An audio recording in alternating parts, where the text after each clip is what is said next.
हाय, already 7 problem देख चुके हैं। 6 प्रॉब्लम 29 जनवरी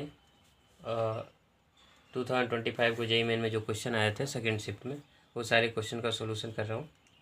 और सारे जनवरी शिफ्ट में जितने क्वेश्चन हैं वो सारे का सोल्यूशन करूँगा, ठीक है।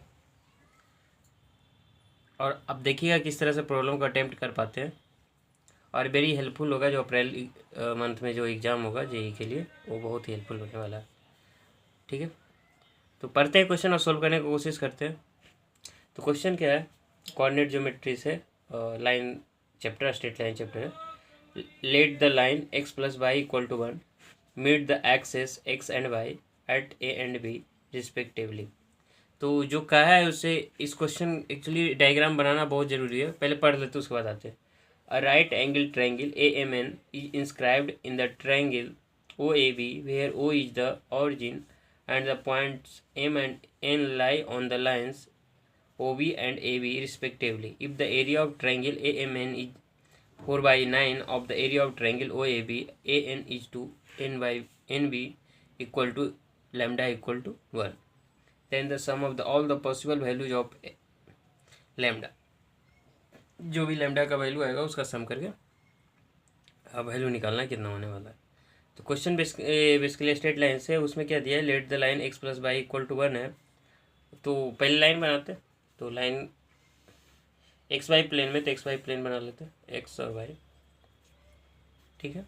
एक्स वाई है, ठीक है। तो इसमें क्या बोला है, एक्स वाई है, meet the axis x and y axis. तो एक्सिस में से ये है एक्स और वाई एक्सिस, तो एक्स एक्सिस है, वाई एक्सिस है, at a and b. A axis a को ए पॉइंट पर मिलता है, एक्सिस बी को, एक्सिस वाई को बी पॉइंट पर मिलता है, और दोनों को।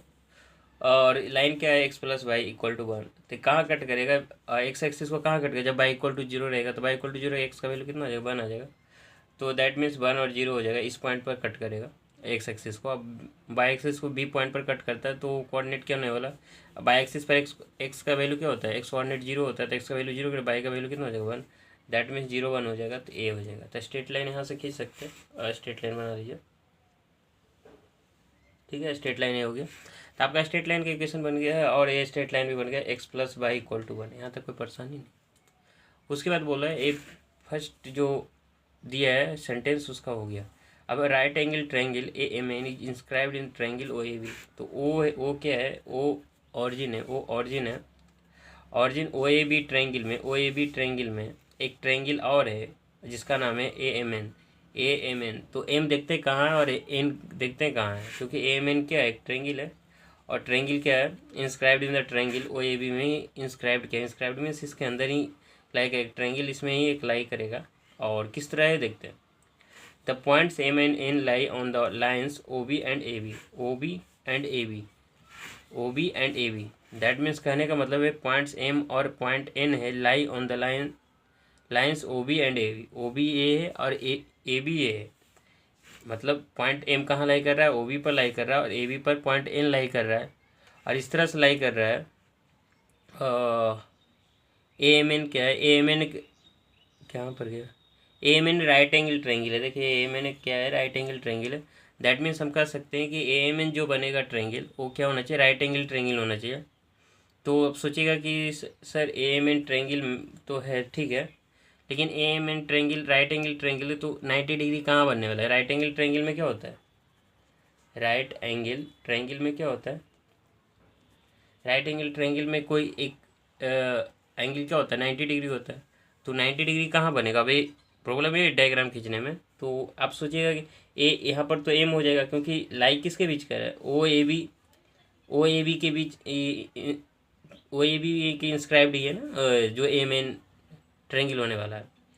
तो एम तो पता है कि OB के बीच कहीं लाई करेगा, और AB के बीच कौन सा लाई करेगा, N लाई करेगा। तो एम 90 डिग्री होगा कि N 90 डिग्री होगा, ये तो पता है कि कौन ए एंगल तो 90 डिग्री नहीं होगा। अब ऐसा क्यों बोल रहे हैं, अब देखेंगे। जो AMN में 90 डिग्री कौन ए तो नहीं हो सकता, क्योंकि अब इसी के बीच लाई करना है, तो 90 डिग्री कौन ए का वैल्यू तो नहीं हो सकता 90 डिग्री, है नहीं। तो क्लियर है। तो अब क्या करना है, क्योंकि अब कहेगा सर ऐसा क्यों कर रहे हैं, देखिए इसका वैल्यू कितना है, इसका लेंथ कितना हो जाएगा, इसका कोऑर्डिनेट 1,0 है, दैट मीन्स एक्स एक्सिस के अलोंग जो लेंथ होने वाली 1 यूनिट होगा। सिमिलरली इसका यूनिट बाई एक्सिस के अलोंग कितना यूनिट है, 0 1 है, डिस्टेंस 1 है ना, तो यहाँ पर 1 यूनिट होगा। अब बताइए किसी राइट एंगल ट्रायंगल में दो साइड इक्वल है तो ये एंगल कितना हो जाएगा, 45 डिग्री होगा कि नहीं होगा, ये एंगल कितना होगा 45 डिग्री होगा कि नहीं होगा, 45 डिग्री। यहाँ तो कोई परेशानी नहीं, सिर्फ ऐसे भी पता कर सकते दोनों ये क्या है, 10 है 01 है तो 45 डिग्री हो जाएगा। और इसका लेंथ ए बी का लेंथ कितना हो जाएगा, √2 हो जाएगा। अब क्या राइट एंगल ट्रायंगल में √2 कैसे होगा, तो ये तो पता है इसका लेंथ बाद इसका लेंथ बाद, तो हाइपोटेनस कितना √2 हो जाएगा ना, उसका √2, ठीक है। ये यहाँ तक तो परेशानी है, इसका वैल्यू 45, इसका भी 45 डिग्री हो जाए, है नहीं। जब दो साइड इक्वल, ये तो 90 कहेगा सर ऐसा क्यों, क्योंकि ये तो 90 डिग्री है और दो एंगल क्या है इक्वल होगा, क्योंकि ये साइड इक्वल है तो ये साइड भी इक्वल होगा तो 45 डिग्री होगा। हमें नहीं लगता यहाँ तक कोई परेशानी होने वाली है, ठीक है। तो यहाँ तक तो दिक्कत नहीं है, आगे की ओर देखते हैं। ये 45 डिग्री अपने को ओ बी पर एम पॉइंट लेनी है, तो इसलिए बोले थे कि इसका जो एंगल होगा कोने कभी भी 90 डिग्री नहीं होने वाला, इधर एम होगा चाहे एन होगा। तब देखते कि कौन सा 90 डिग्री होने वाला। तो अब सोचिएगा कि सर ये 90 डिग्री ए वाला हो जाना चाहिए, तो कैसे संभव है, ये नहीं होने वाला ना, 90 डिग्री तो ये होगा। अब इससे ऊपर बढ़ाते जाइएगा तो 90 डिग्री नहीं होने वाला, ये एंगल कभी 90 डिग्री होगा नहीं होगा, ये नहीं होने वाला है ना। तो ये तो 90 से अब हो जाएगा, तो ये 90 नहीं होने, 90 सिर्फ इसी कंडीशन में बनेगा, परपेंडिकुलर बनेगा तब। तो कौन इसमें से बोलिएगा एंगल एम कभी भी 90 डिग्री नहीं होने वाला, तो कौन सा होगा, एन होगा। तो इस तरह से बनेगा, सिर्फ ये पॉइंट इस तरह से बनेगा, यहाँ पर एन हो जाएगा, तो ये 90 डिग्री हो जाएगा। तो ए ट्रायंगल बन गया, इस तरह का ट्रायंगल बन गया, ठीक है, इस तरह का ट्रायंगल अपने पास बन गया। तो यहाँ तक I think A M N एक ट्रायंगल बना जिसका 90 डिग्री कहाँ होगा, एंगल एन होगा। That means A N M angle कितना हो जाएगा, एंगल ए एन एम क्या हो जाएगा, 90 डिग्री हो जाएगा। अब क्यों हुआ ये पता चल गया, क्योंकि एम तो नहीं होगा, कभी भी 90 डिग्री नहीं होने वाला है। जब भी होगा तो यहाँ पर ओ पॉइंट पर होगा सिर्फ 90 डिग्री, आगे को बढ़ाते जाइए कभी पॉसिबिलिटी नहीं है, आगे पीछे नहीं होने वाला, ठीक है। तो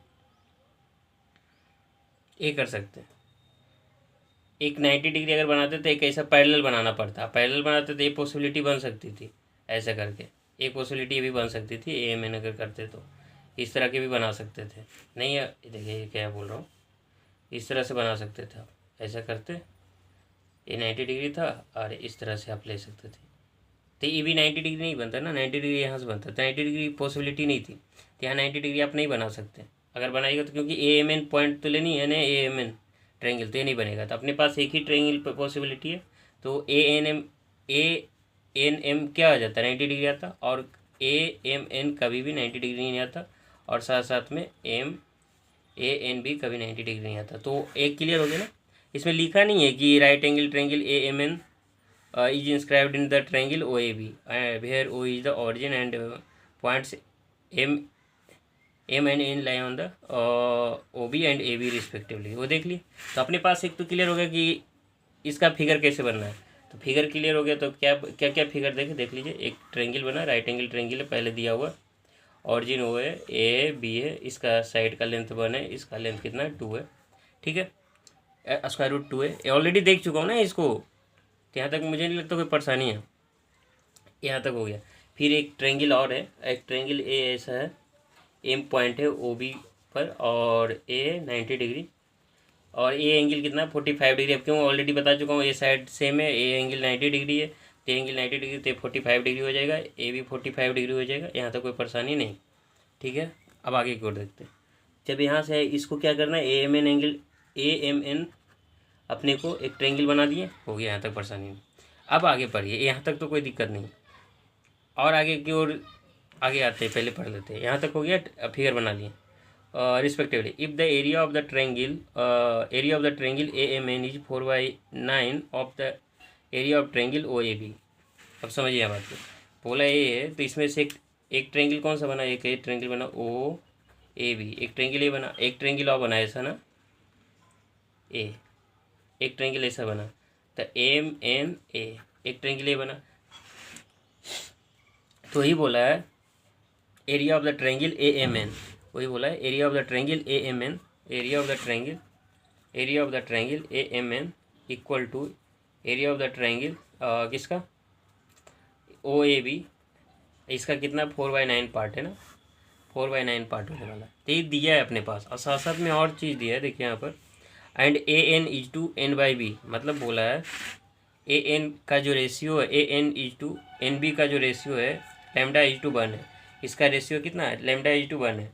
तो अपने को क्या करना है, लैम्डा का जो वैल्यू आएगा, जब इसे सोल्व कर लैम्डा का वैल्यू निकालेंगे इस कंडीशन को यूज करके, तो अपने पास लैम्डा का कुछ ना कुछ वैल्यू आएगा। तो जितने सारे पॉसिबल वैल्यू होंगे लैम्डा का, जितने सारे पॉसिबल वैल्यू होंगे लैम्डा का, वो वैल्यू का सम निकालना है। तो एक क्लियर हो गया, पिक्चर बन गया। अब इस पिक्चर को देखना है और इसे सोल्व करने की कोशिश करेंगे।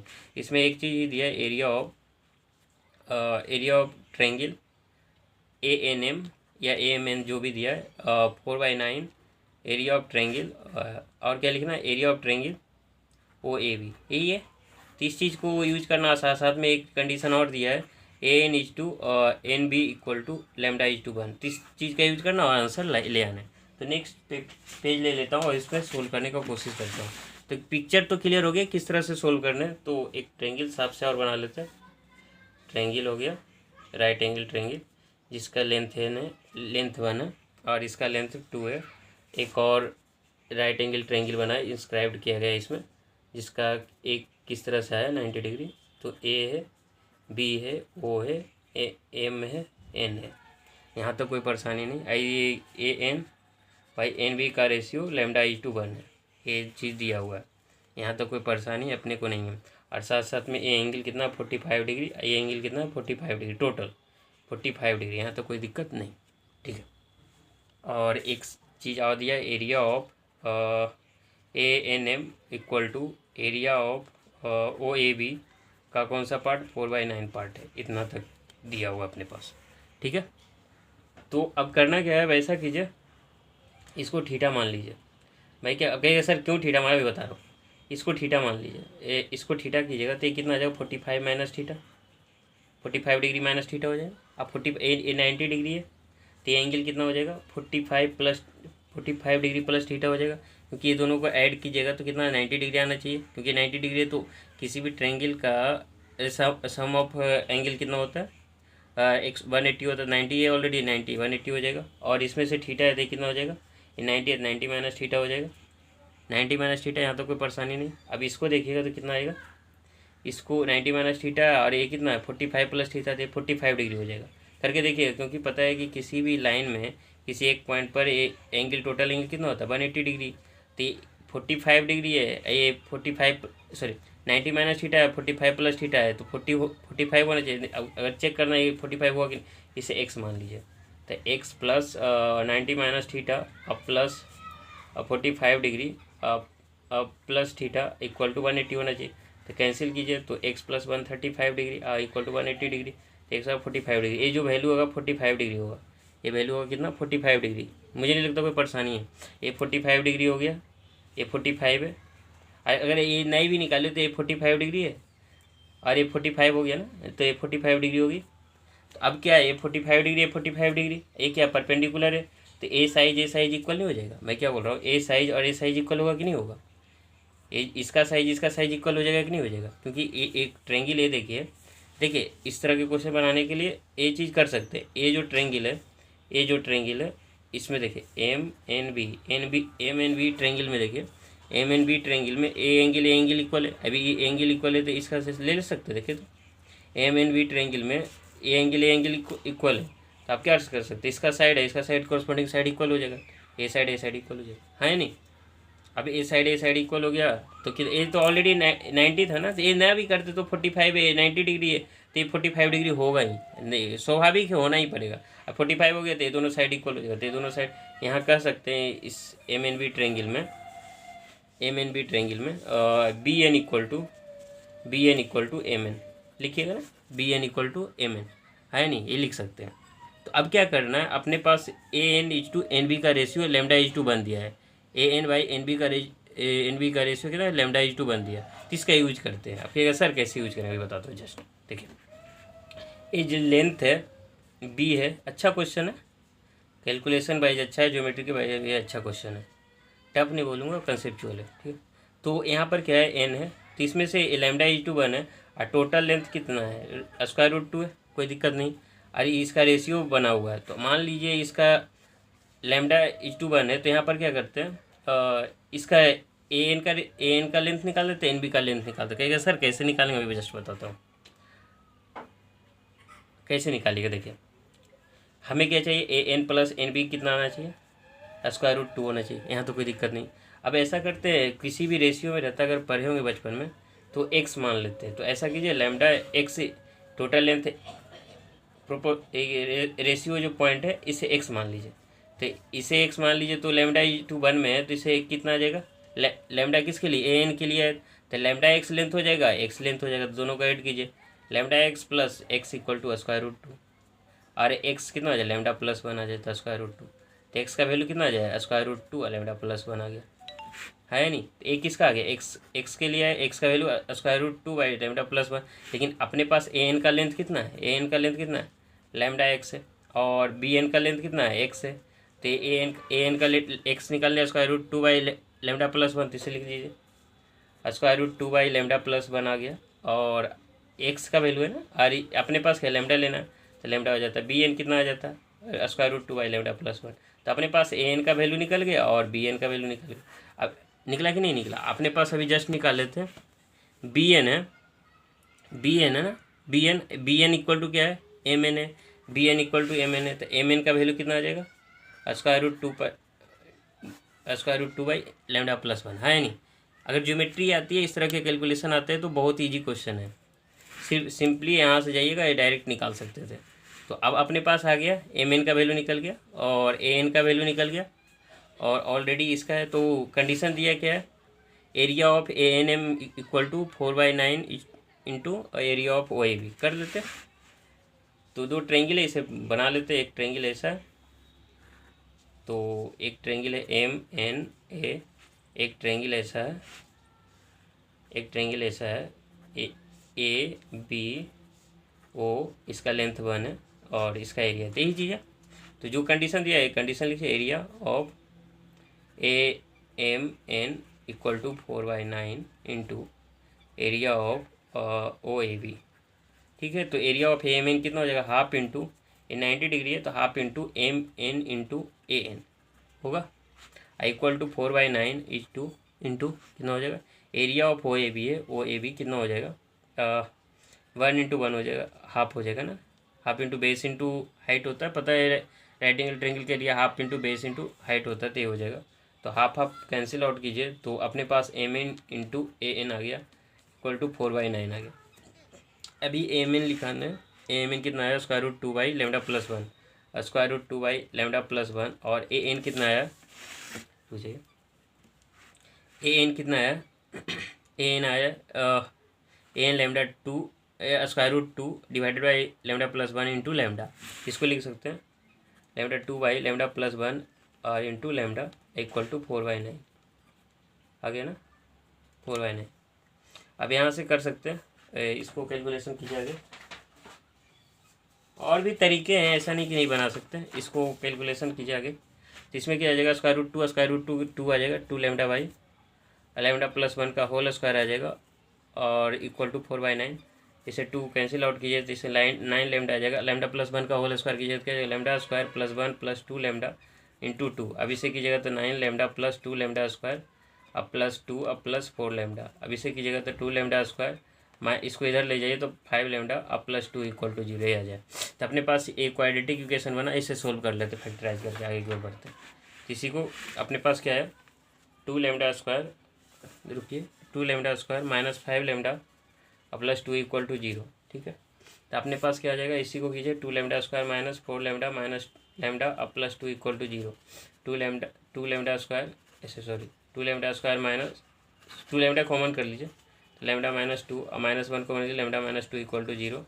तो 2 लैम्डा -1 लैम्डा -2 इक्वल टू 0, तो लैम्डा बराबर 2 आ जाएगा, 1/2 आ जाएगा। अब यहाँ पर चेक करना है कि लैम्डा बराबर 2 और 1/2 आ गया, तो हमें लैम्डा का वैल्यू 2 पॉसिबल होगा कि 1/2 पॉसिबल, क्योंकि यहाँ पर लिखा है ना, जो क्वेश्चन जो पूछा था, all possible values of lambda, तो कौन कौन सा वैल्यू पॉसिबल हो सकते हैं। अब इसके भी कंडीशन देखनी पड़ेगी, कहेगा सर कैसे देखें, क्योंकि यहाँ जो कंस्ट्रेंट है, जो लैम्डा, यहाँ पर जो लैम्डा है और लैम्डा इज टू 1 में जो एंड पॉइंट क्या कर रहा था, इंटरसेक्ट कर रहा था इस रेशियो में, तो यहाँ पर जो थीटा है, थीटा डिसाइड करेगा कि ये लेमडा का वैल्यू क्या होगा। आपके कैसे थीटा कैसे डिसाइड करें, अभी जस्ट बताता हूँ। देखिए इसको देखिएगा तो थीटा है, इसका वैल्यू कितना है, एम एन कितना था, अभी अगर याद हो तो एम एन कितना आ रहा था, square root 2 by lambda plus 1। इसका वैल्यू कितना आ रहा था, square root 2 lambda by lambda plus 1, A आ रहा था ना, ए आ रहा था। अब क्या रहते हैं, यहाँ से टेन थीटा निकाल सकते हैं, टेन थीटा निकाल सकते हैं। तो यहाँ से टेन थीटा जब निकालिएगा, टेन थीटा वैल्यू निकालिएगा तो कितना आ जाएगा, ये हाइट है, ए क्या है, बेस है, तो इसको जब कीजिएगा तो कितना आ जाएगा, square root 2 by lambda plus 1 divided by square root 2 lambda plus 1, यही होगा ना। Lambda plus 1 lambda root 2 cancel, तो ये 1 बाई लेमडा आ जाएगा। तो टेन थीटा कितना आ गया अपने पास, टेन थीटा का वैल्यू कितना आ गया, 1 बाई लेमडा, और साथ साथ में 1 बाई लेमडा है। तो थीटा क्या है, यहाँ देखिए थीटा क्या है, 45 डिग्री से छोटा होगा ना। यहाँ पर जो थीटा होगा, थीटा का वैल्यू 45 डिग्री से छोटा होगा, ये याद रखिए। टेन थीटा का वैल्यू 45 डिग्री से छोटा, क्योंकि ये टोटल एंगल ही 45 डिग्री है, तो थीटा ऑफकोर्स 45 डिग्री से छोटा होना चाहिए। तो अपने पास टेन थीटा क्या आया था, टेन थीटा 1 बाई लेमडा आया था। अब लेमडा थीटा किस पर, लेमडा किस पर डिसाइड करेगा, थीटा पर डिसाइड करेगा क्या होने वाला। और अब पता है कि 45 डिग्री से क्या है थीटा का वैल्यू, 45 डिग्री से थीटा का वैल्यू क्या है, छोटा है, तो वही करेंगे। तो अपने पास जो टेन थीटा आया, टेन थीटा पर क्या है, 1 बाई लेमडा आया, 1 बाई लेमडा आया। तो इसमें चेक कर लेते हैं कि क्या आने वाला। अब थीटा का वैल्यू क्या आना है, 45 डिग्री से छोटा आना चाहिए। तो टेन थीटा बराबर कितना है, 1 बाई लेमडा, और एक वैल्यू लेते हैं when if lambda equal to 1/2 रहे, तो टेन थीटा कितना हो जाएगा, 2 हो जाएगा। और इसका पता है कि टेन थीटा का वैल्यू 2 है, दैट मीन्स थीटा का वैल्यू 45 डिग्री से बड़ा होगा। टेन थीटा का वैल्यू 2 है तो थीटा का वैल्यू 45 डिग्री से बड़ा होगा, जो पॉसिबल नहीं है। क्यों, क्योंकि थीटा का वैल्यू हमेशा क्या है ना, 45 डिग्री से छोटा होना चाहिए। क्योंकि थीटा किसके बीच लाई कर रहा है, ये जो एंगल है 45 डिग्री है ना टोटल, इसके बीच का एंगल थीटा है, तो थीटा 45 डिग्री से बड़ा होगा ही नहीं होगा ना, तो ये पॉसिबल नहीं है। That means theta equal to 1/2 is not possible ना, नॉट पॉसिबल, नॉट पॉसिबल। तो हम फिर लेते हैं टेन थीटा। अब क्या लेते इफ़, अब लिखिए इफ़ लेमडा इक्वल टू 2, तो टेन थीटा कितना आ जाएगा, tan theta equal to 1 by lambda, तो 1/2 जो पॉसिबल है। दैट मीन्स क्या है, यहाँ पर थीटा लेस देन 45 डिग्री जो पॉसिबल है, तो हम बोल सकते हैं लेमडा इक्वल टू 2 पॉसिबल है। तो सिर्फ एक ही वैल्यू लेमडा का है, तो हम बोल सकते हैं कि लेमडा का वैल्यू 2 ही होगा, और इसके अलावा कोई पॉसिबल वैल्यू है ही नहीं। तो सम करेंगे तो ज़रूरत नहीं है, सिर्फ लेमडा का वैल्यू 2 हो जाएगा। तो जो आंसर आएगा उसका वैल्यू कितना आ जाएगा, बी आ जाए, ऑप्शन नंबर 4 हो जाएगा आंसर, लेमडा इक्वल टू 2 हो जाएगा। ठीक है, तो आई थिंक समझ गए क्या करना है। एक क्वेश्चन कंसेप्चुअली है और ज़्यादा कैलकुलेशन वाइज नहीं है, सिंपल है। आपको अगर आता था तो इस क्वेश्चन को 1 या 2 मिनट में कर सकते थे, मैक्सिमम 2 मिनट लगे, उससे ज़्यादा नहीं। क्योंकि ये अगर आता है इसको पढ़ने में, तो इसको सही से अगर पढ़ लिए होते तो वो डायरेक्ट आप डायग्राम बनाते और बनाना चालू कर देते, तो ये बन जाता है क्वेश्चन। ऐसा भी टफ क्वेश्चन नहीं था। ठीक है, तो आगे की ओर देखते हैं next question, question number 6। If alpha x plus beta Y equal to 109 is the equation of the कोड of the ellipse X square by 9 plus Y square by 4 equal to 1 whose mid point is 5/2, 1/2। ये simple question है। Ellipse है, ellipse कोई भी ellipse है, standard equation में है ना, तो ये ऐसे ही होगा, ऑलरेडी पता है। और एक कॉर्ड है, मान लीजिए कोई कॉर्ड है, इसमें से कॉर्ड का मिड पॉइंट कितना है, कॉर्ड का मिड पॉइंट इस तरह से बनेगा, कहीं होगा, ठीक है, ये मिड पॉइंट है, 5/2 है, 1/2 है, दिया है वो मिड पॉइंट। तो हमें और पता है कि इस कॉर्ड का इक्वेशन जब मिड पॉइंट मालूम रहता है किसी इलिप्स में, तो टी इक्वल टू S1 होता है, टी इक्वल टू S1 होता है, ऑलरेडी पता है। टी क्या होता है, S1 क्या होता है, अभी जस्ट बताता हूँ। तो पहले तो इक्वेशन क्या है, एस बराबर क्या है, एस किसको डिनोट करता है, इलिप्स की इक्वेशन को। इलिप्स की इक्वेशन का कब डिनोट करता है, जब इसे जैसे होता है ना, देखिए एस कोई है standard X square plus A square plus Y square by B square equal to 1 रहे, तो एस क्या डिनोट करता है, X square by A square plus Y square by B square minus 1 equal to 0, A denote करता है। तो that means S A हो जाएगा। तो इसी में से इस इक्वेशन में, इस इलिप्स में क्या आ जाएगा, एस इक्वल टू हो जाएगा एक्स स्क्वायर बाई 9 अब plus Y square by 4 minus 1, A denote करेगा। ठीक है, आपका पास ए हो जाएगा, ए से ए डिनोट करेगा, यहाँ तो कोई दिक्कत नहीं। और टी इक्वल टू S1 लिखते, कैसे लिखते हैं पता होगा, तो एस हो गया। अब टी कैसे लिखें, तो टी इक्वल टू क्या होता है, जो मिड पॉइंट रहता है x1 अब i9 अब y 1 by 4 minus 1 equal to 0, ए होता है। अब x1 क्या होता है, मिड पॉइंट वाले एक्स कोऑर्डिनेट और वाई कोऑर्डिनेट कॉरस्पॉन्डिंगली, है नहीं, तो ये हो जाएंगे। तो यहाँ पर अगर t इक्वल टू लिखे तो x1 कितना है 5/2 है, y1 कितना है 1/2 है। यहाँ पर लिख दीजिए 5/2 x और इंटू 9, और इसमें क्या लिखेगा y1 कितना है 1/2, तो 1/2 into by 4 equal -1 equal to 0 ही लिखेगा। तो आपके पास क्या आ जाएगा 5x/18 और प्लस y/8 और -1 इक्वल टू 0। ठीक है, तो अपने पास t का वैल्यू ये आ गया, तो t का वैल्यू अपने पास ये आ गया। ठीक है, जीरो नहीं लिखना, t का वैल्यू ये लिखना 5x/18 और प्लस y/8 -1, t का वैल्यू आ गया। ठीक है, अब अपने पास क्या करना है S1 लिखना है। S1 क्या होता है इसके से, अभी तो S पता है S क्या होता है। S1 क्या करेगा t इक्वल टू S1, तो ए क्या कहता है जो है वैल्यू ए जो एस का है, तो इसमें क्या करना है जो मिड पॉइंट है उसको डायरेक्ट पुट कर देना। तो S1 क्या करेगा इसमें डायरेक्ट पुट कर दीजिए, तो पुट कीजिएगा तो क्या आ जाएगा 5/2 एक्स का वैल्यू कितना 5/2 का होल स्क्वायर और वाई कितना 9, और फिर 1/2 का होल स्क्वायर वाई कितना 4 और -1 इक्वल टू यही है ना, तो ये S1 आ जाएगा। अब दोनों की इक्वेट कर देते हैं क्योंकि दोनों इक्वल होना चाहिए। यहाँ देखिए दोनों equal, t equal to S1 और t इक्वल टू S1 लिख दीजिए, t इक्वल टू S1 तो कितना आ जाएगा 5x/18 plus y/8 -1 equal to 5/2 तो 25/4 y9 अब प्लस 1/4 y9 -1 कैंसिल आउट हो जाएगा, तो 5x/18 अब प्लस y/8 हो जाएगा इक्वल टू 25/36 अब 1/36 आ जाएगा। अब ऐसा कीजिए आप इसको बनाइए, इसको कीजिएगा तो इसका एलसीएम कितना आ जाएगा, इसका एलसीएम कीजिए कितना आ जाएगा, इसका एलसीएम कितना आ जाएगा 36 72 ना, तो ये 20x आ जाएगा, और क्योंकि 18 4 जाए कितना 72 तो 4 ए आ जाएगा और 899 तो कितना आ जाएगा इसमें 25 अब प्लस 1/36 कितना आ जाएगा 26/36 आ गया, ये आ गया। एक मिनट रुको, 1/4 है तो 1/2 है 1/4 है, ठीक है बहुत अच्छा, ठीक है, बहुत अच्छा।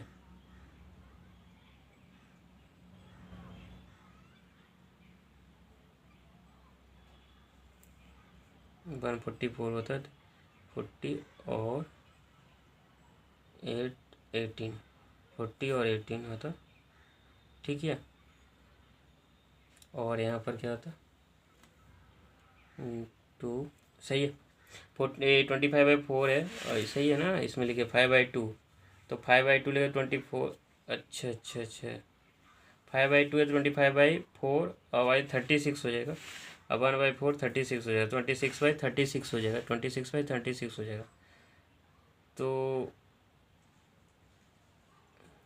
क्या रहा है भाई 24/36 कहीं तो मिस्टेक नहीं है ना, अच्छा अच्छा अच्छा ये 4 हो जाएगा, वही कह रहे ये 4 हो जाएगा। आप कहेगा 4 कैसे है क्योंकि यहाँ पर 4 है ना y²/4 है, यहाँ 9 है तो ये 4 है तो ये 4 हो जाएगा, तो 1/4 इंटू 4 हो जाएगा 16 हो जाएगा। अब ठीक है 16 हो जाएगा, तो इसमें भी यही करना है, इसको और क्या इसको ऐसे लिखना है, एक पेज और ले लेते हैं एक्स्ट्रा, देखिए कैलकुलेशन इसमें मिस्टेक है।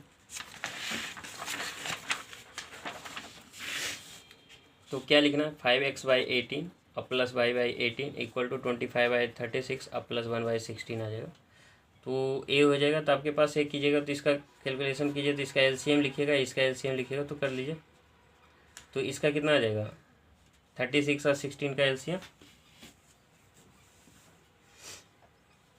144 कर लीजिए, 72 तो नहीं 144 कीजिए 9 कर लीजिए, और इसका कीजिएगा तो 400 हो जाएगा, और इसका कितना किए थे अभी जस्ट किए थे 72 किए थे, और कितना अभी जस्ट किए थे ना 20x + 9y, इसका एलसीएम कितना 144 ये कीजिएगा तो आ जाएगा, इसका एलसीएम आ जाएगा आपका बता चुका हूँ 144, इसका एलसीएम कितना 72 कर लीजिएगा, ठीक है।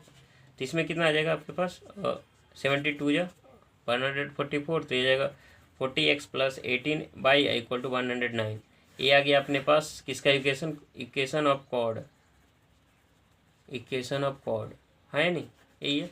तो अपने पास हमको जो दिया था पहले क्या था इक्वेशन ऑफ द कॉर्ड लिखा है, तो equation of chord mid point दे दिया था, अपने अल्फा प्लस बीटा निकालना था। क्या करना था? अल्फा प्लस बीटा निकालना था। Alpha x plus beta y equal to 109 दिया है। तो अपने पास जो इक्वेशन दिया है ऑलरेडी दिया हुआ था, और यहाँ से अल्फा और बीटा निकाला, तो कंपेयर करा देना। ऑलरेडी हम लोग इक्वेशन ऑफ कॉर्ड निकाल चुके हैं। जो पूछा था alpha x plus beta y already दिया हुआ है, तो alpha x plus beta y equal to 119 दिया हुआ है। तो क्या करना है? इक्वेशन को कंपेयर करा था। कंपेयर के साथ रेशियो कर दीजिए, अल्फा बाई 40 और बीटा बाई 18 और 109 बाई 109। ठीक है, ऐसे कर देना है। कोरस्पॉन्डिंग लिखना है 190 एक कॉन्स्टेंट टर्म का रेशियो इस तरह से। तो ये तो 1 हो जाएगा, तो अल्फा बराबर कितना हो जाएगा? 40 और बीटा बराबर 8 आ जाएगा, 18 आ जाएगा। अब जो पूछा है उसी को निकालना है। तो अल्फा प्लस बीटा कितना हो जाएगा? अल्फा प्लस बीटा कितना हो जाएगा? ऐड कर दीजिए। तो alpha plus beta equal to 40 plus 18 equal to 58। ये सिंपल क्वेश्चन था, बस इसमें टी इक्वल टू S1 अगर मिड पॉइंट मालूम हो तो इसका इक्वेशन मालूम होना चाहिए। टी क्या होता है, S1 क्या होता है, ये ऑलरेडी बता चुका हूँ। अगर कोई प्रॉब्लम है तो कमेंट सेक्शन में लिखिएगा, मैं वहाँ कोशिश करूँगा इसको और भी क्लियर कर देने का। तो सिंपल क्वेश्चन था, इसलिए इसमें कुछ ज़्यादा टाइम नहीं दिया, डायरेक्ट बनाने का कोशिश किया हूँ। ठीक है, तो आई थिंक अब समझ गए होंगे किस तरह से सोल्व करना है इसको, क्वेश्चन को। तो नेक्स्ट क्वेश्चन देखते हैं, क्वेश्चन नंबर 10। इस क्वेश्चन में क्या है? If all the words with और without meaning made using all the letters of the word Kanpur are arrange in a dictionary, then the word 440th position in the arrangement. अब क्या क्वेश्चन बोल रहा है पर देखते हैं। If all the words with और without meaning made by using the letters word, तो कौन सा लेटर्स है? अपने पास बोला है कि जो लेटर्स वर्ड जो वर्ड दिया है कानपुर, इस वर्ड में जो लेटर, इस लेटर्स का यूज करके अपने पास क्या बनाना है? वर्ड बनाना है। जो वर्ड दिया है इसमें से जो इस वर्ड्स में जो लेटर है, उस लेटर का यूज करके अपने को क्या बनाना है? वर्ड्स बनाना है। और भी वर्ड्स बहुत सारे बनेंगे, तो उस बहुत सारे वर्ड बनेंगे। अब डिक्शनरी में जब अरेंज करेंगे उस सारे वर्ड को, तो 440th पोजीशन पर कौन सा वर्ड आएगा उसी के बारे में बोला है। ये मीनिंग हो भी सकता है, मीनिंग होगा या मीनिंगलेस होगा। जैसे एग्जांपल मैं बताता हूँ, जैसे आई लिखते हैं, आई छोड़िए, एक लिख देता हूँ, ट्राई लिखते हैं। ट्राई 3 लेटर है। अब 3 लेटर से आप वर्ड बनाइएगा। 3 लेटर से एक वर्ड, 3 लेटर में TRY, 3 लेटर्स दिया हुआ है, इसी 3 लेटर से मिला के वर्ड बनाएंगे। अब जब वर्ड बनाएंगे, समझिएगा, इसको वर्ड बनाएंगे तो क्या आएगा? अरेंज करना होगा डिक्शनरी में। तो जब डिक्शनरी में मीनिंग देखते हैं, अगर डिक्शनरी कभी देखे होंगे तो उसमें जब मीनिंग देखते हैं तो पहले क्या आता है? अल्फ़ाबेटिकल ऑर्डर में रहता है ना, ABCDEFG, इस तरह से रहता है। पहले ए लेटर्स का सारे वर्ड रहेंगे, फिर B लेटर का, C लेटर का, D लेटर का, E लेटर का। ए लेटर में भी सबसे पहला वर्ड रहेगा, तो ए लेटर के बाद A लेटर आ रहा है तो उसका रहेगा, B लेटर आ रहा है तो ऐसा रहेगा। इस तरह से रहते हैं ना। तो सिमिलरली बेसिस इसमें देखिए, पहले अरेंज कर लीजिएगा। तो ABCD जो अल्फ़ाबेटिकल ऑर्डर में रहते हैं उसी का यूज करना है। तो पहले RTY होगा, इस तरह के वर्ड बनेंगे। पहले RTY बनेगा, फिर RYT बनेगा। R लेटर से जो वर्ड बनने वो लिख लेंगे पहले, फिर आर लेटर हो गया, फिर T लेटर से TRY बनेगा, फिर TYR बनेंगे, फिर बाई लेटर से वर्ड बनेगा, यही बनेगा ना। फिर बाई लेटर्स बनेगा तो बाई TR बनेगा, फिर बाई अल्फ़ाबेटिकल ऑर्डर में तो ऐसे ही बनेंगे। वर्ड बनाने आता है अल्फ़ाबेटिकल, बाई RT बनेगा। तो इस तरह से अरेंज करेंगे। तो इसी में से इसमें जब इसको अरेंज करेंगे डिक्शनरी में, तो 440 पोजीशन पर कौन सा वर्ड बनेगा? 440 पोजीशन पर इसी लेटर से मिला के अपने को वर्ड बनाना है, और कोई लेटर नहीं लेना नहीं है। जैसे IJK होता है, उस वर्ड को, उस लेटर्स को नहीं लेने हैं, सिर्फ इतने ही लेटर्स को लेके अपने जब डिक्शनरी में अरेंज करेंगे तो 440 पोजीशन पर कौन सा वर्ड आएगा। आई थिंक समझ गए करना क्या है। ठीक है, तो आगे की ओर बढ़ते हैं। इसमें क्या करना है, तो पहले लिख लेते हैं अल्फ़ाबेटिकल ऑर्डर में जो दिया होता है। A लिखेंगे पहले, उसके बाद क्या लिखेंगे? K लिखेंगे, उसके बाद क्या लिखेंगे? N लिखेंगे, फिर P लिखेंगे, फिर R लिखेंगे, फिर U लिखेंगे। इस तरह से लिखेंगे, क्योंकि ABCD जब अल्फ़ाबेटिकल ऑर्डर में लिखते हैं तो ऐसे ही लिखेंगे, AKNPRU। ठीक है, यहाँ तक कोई परेशानी नहीं। अब करना क्या है, इसी लेटर इस तरह से बनाना। तो पहले किसका आएगा? A लेटर वाले वर्ड आएंगे, फिर K लेटर वाले वर्ड आएंगे, फिर N लेटर वाले सारे वर्ड आएंगे, फिर पी लेटर वाले सारे वर्ड आएंगे, फिर आर लेटर वाले सारे वर्ड आएंगे, यू लेटर वाले सारे बहुत सारे वर्ड आएंगे। लेकिन अपने को 440 पोजीशन पर कौन सा वर्ड है उसके बारे में पता करना। तो इस क्वेश्चन को डायरेक्ट बनाने के तौर पर मैं ऑप्शन के थ्रू जाऊँगा। ठीक है सर, ऑप्शन के थ्रू, क्योंकि ए लेटर वाले पहले वर्ड आ जाएंगे, फिर के लेटर वाले सारे वर्ड आएंगे, एन लेटर वाले सारे वर्ड आएंगे। तो हमें किसके बारे में पूछ रहा है, तो इससे थोड़ा हिंट लूँगा ऑप्शन में। तो हमें पी लेटर वाले वर्ड चाहिए। देखिए पी है, उसके बाद भी आर, पी के बाद आर लेटर होना चाहिए। आ रहा समझे, पी के आर, पी के बाद आर, पी के बाद आर, उसके बाद पी, आर के बाद एन चाहिए, एन चाहिए और के चाहिए। तो इस ऑप्शन के थ्रू जाएगा तो थोड़ा इजी हो जाएगा 440, नहीं तो काउंट करना एक एक करके लिखना टफ हो जाएगा। तो यहाँ से डायरेक्ट अपने को पता है 440 पोजीशन पर जाएंगे तो 4 पहले पी आर बनाए, पहले पी लेटर वाले वर्ड आना चाहिए। तो पहला स्टार्ट करते, पहले तो ए लेटर वाले वर्ड बनेंगे। ठीक है, तो जो 440 पोजीशन में रहेगा तो पी लेटर वाले वर्ड बनने वाले हैं। तो ए लेटर वाले कितने वर्ड बनेंगे, तो ए लेटर हो गया पहला, ए से स्टार्ट होगा। तो ए से स्टार्ट होगा तो अपने कितने पोजीशन भरने, टोटल कितने हैं 2 2 4 6, तो 3 4 5 6 हो गया। अब 6 हो गए तो ए लेटर वाले वर्ड स्टार्ट होंगे। तो हमें इसमें यहाँ भी फिल करना है, यहाँ भी फिल करना है, यहाँ भी फिल करना है, यहाँ भी फिल करना है, तभी तो वर्ड बनेंगे ना। तो अब किससे फिल करना, ए तो ऑलरेडी हो गया, तो ए ऑलरेडी हो गया तो सिर्फ 5 ही लेटर्स बचे। इसी 5 लेटर्स को यहाँ पर अरेंज करना है। तो हमें पता है, अगर पता होगा तो परमुटेशन में पता होगा, ऑर्डर यहाँ पर क्या करेंगे, यहाँ ऑर्डर अगर चेंज कर देते किसी भी लेटर का तो नया वर्ड बन जाता है। मीनिंग रहे या मीनिंग लेस रहे उससे फ़र्क नहीं, नया वर्ड बनेगा कि नहीं बनेगा। तो ऑर्डर अगर यहाँ पर कंसिडर किया जा रहा है तो यहाँ पर क्या आ जाएगा, यहाँ पर कितने लेटर पॉसिबिलिटी बनती है। ए तो ऑलरेडी कट गया है तो अपने पास 5 ही है, तो 5 के 5 ऑप्शन यहाँ खुला हुआ, तो 5 ऑप्शन खुला रहता है, एक ऑप्शन तो ऑलरेडी कोई ना कोई यहाँ पर लेटर आएगा, तो सिर्फ 4 ही बचेगा। तो 4 बचेगा, फिर यहाँ पर 3 बचेगा, यहाँ 2 बचेगा, यहाँ पर 1 बचेगा। तो टोटल कितने वर्ड बनेंगे लेटर वाले, 5 × 4 × 3 × 2 × 1, कितना हो जाएगा 5 फैक्टोरियल हो जाएगा। यही होगा, या क्या लिख सकते हैं 5 4 जा 30 कितना आ जाएगा, 5 4 जा 20, 23 जा 60, 120 हो जाएगा, 30 नहीं होगा, 5 4 जा 20 होता है। ठीक है, अब फिर ए लेटर वाले सारे हो गए। फिर इसी तरीके से के ए लेटर के बाद क्या आएगा, के लेटर आएगा। इसी लेटर से बनाने हैं ना वर्ड, तो के लेटर वाले आएंगे। अब के लेटर वाले आएंगे तो अपने को तो पी लाना है ना, पी लाना है। तो के लेटर के बाद तो कुछ भी रहे उससे फ़र्क नहीं पड़ता ना, हमको क्या चाहिए, इस पोजीशन में हमको पी लेटर चाहिए। तो यहाँ पर तो सिमिलरली वैसे ही रहेंगे, 5 लेटर्स को भरना है इस सारे स्थान पर, और इसमें के बाद कोई भी रहे तो पी लेटर तो बनने वाला नहीं है यहाँ पर। तो ये सारे पोजीशन सिमिलरली 5 4 3 2, इसमें कितने पॉसिबिलिटी इस पोजीशन भरने, 5 पॉसिबिलिटी, इसमें कितने पोजीशन 4 पॉसिबिलिटी, इसमें 3, इसमें 2, इसमें 1 पॉसिबिलिटी, क्योंकि लास्ट में 1 ही बचेगा ना। तो इसमें से क्या आ जाएगा 5 × 4 × 3 × 2 × 1, क्योंकि सारे के सारे भरेंगे तभी तो वर्ड बनेगा ना 6 लेटर का, अदरवाइज नहीं बनने वाला। 5 × 4 × 3 × 2 × 1 कितना आ जाएगा 5 फैक्टोरियल या 120 हो जाएगा। सिमिलरली ए के बाद कौन सा लेटर, एन लेटर लेना, एन लेटर भी लेंगे तो भी पी लेटर वाले वर्ड नहीं बनने वाले। तो सिमिलरली वैसे ही करना है, 2 2, इसमें भी 5 आ जाएगा पोजीशन, इसमें 3 पोजीशन, इसमें 4 टाइम्स आ सकते हैं, इसमें 3 2 1। सिमिलरली 120 आ जाएगा, 120 आ गया तो 120 कितना आ जाएगा 360 हो जाएगा ना, अभी हो जाएगा। अब कहेगा सर इसके बाद क्या करना, पी लेटर वाले वर्ड अब बनने वाले हैं। तो पी लेटर वाले जो वर्ड बनाने हैं, क्योंकि अपने पास जो ऑप्शन है पी लेटर वाले सारे वर्ड है 440 पोजीशन पर, तो पी लेटर वाले वर्ड आ जाएंगे। तो पी लेटर तो ऑलरेडी कैंसिल आउट हो गया, तो अपने पास बचा कौन सा लेटर, ए के एन आर, पी लेटर वाले हो गए। तो अपने पास क्या बचा, ए के, अल्फ़ाबेटिकल ऑर्डर में रखिएगा, ए के एन। तो पी लेटर के बाद, पी लेटर हो गया, तो पी लेटर के बाद जो वर्ड आएगा डिक्शनरी में क्या होता है, पी जब लेटर आता है पी लेटर वाले, तो उसके बाद फिर अल्फ़ाबेटिकल ऑर्डर चलता है। अगर आपको पता हो डिक्शनरी में, जैसे इसमें बताया ना RT/RYT, ऐसा नहीं है कि पहले लिखेंगे RT/RYT स्टार्ट करेंगे, नहीं, अल्फ़ाबेटिकल ऑर्डर से ही स्टार्ट होने वाला।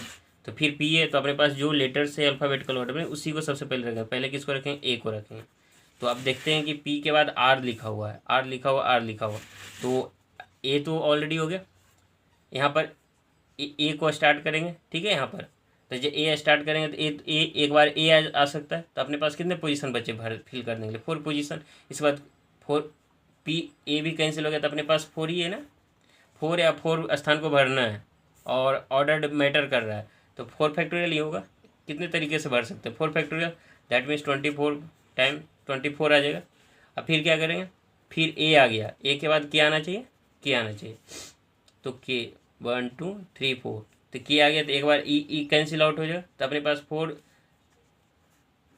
फोर लेटर है, आप 4 पोजीशन को फिल करना है, तो कितने तरीके होंगे, सिमिलरली 4 फैक्टोरियल होगा, दैट मीन्स 24 हो जाएगा, ऑलरेडी पता होगा आपको। फिर पी के बाद एन आना चाहिए, पी के बाद आर आना चाहिए ना, तो आर वाले पोजीशन के बाद देखें, तो 1 2, यहाँ 1 2 3 4, तो एन हो गया, तो यहाँ भी फोर लेटर्स है, क्योंकि एन ही कैंसिल आउट होगा ना, बाकी ए के आर यू तो बचा रहेगा, तो 4 फैक्टोरियल हो जाएगा, तो इसमें कितना 24 हो जाएगा, तो एन कैंसिल, फिर पी आर आ गया, अब पी आर आ गया, तो अब सही बात है, पी आर आ गया, बहुत अच्छे, तो ये 24 तो कितना हो जाएगा 72 हो जाएगा, 360 और 72 हो गया।